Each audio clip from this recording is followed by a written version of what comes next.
Surga merupakan balasan bagi orang-orang yang beriman. Golongan yang dirindukan surga perlu diketahui setiap muslim. Allah Subhanahu wa Ta'ala menciptakan surga dengan tangannya sendiri, dikutip dari buku bertajuk Surga yang Allah Janjikan oleh Ibnul Qayyim al-Jauziyah.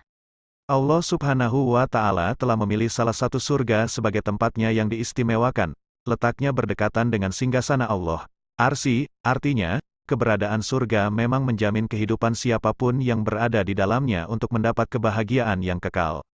Namun ternyata yang lebih utama, ada 4 golongan yang dirindukan surga. Orang yang membaca Al-Quran, orang yang menjaga lidah, Orang yang memberi makan orang yang sedang menunggu, dan orang yang istirahat pada bulan Ramadan. Tapi sebelum masuk ke videonya, mau ngingetin lagi ya Besti, jangan lupa buat subscribe dan like juga ya. Ayo kita sama-sama bangun channel ini supaya memberikan info bermanfaat dan menghibur kepada semua orang ya Besti, setuju?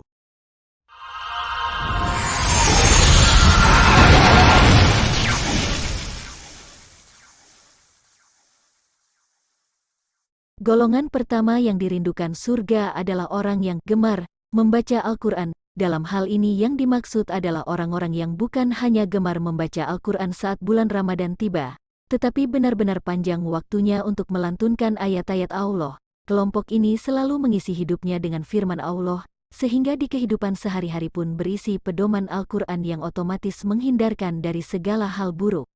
Golongan kedua adalah orang-orang yang menjaga lisan.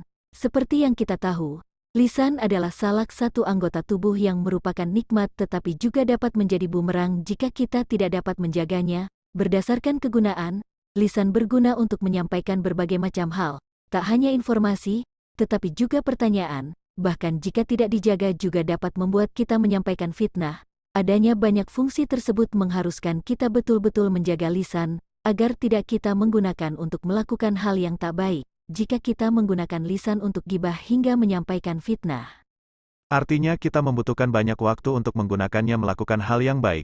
Itu berarti kita juga akan semakin jauh dari surga. golongan ketiga adalah orang yang memberi makan orang yang memuaskan.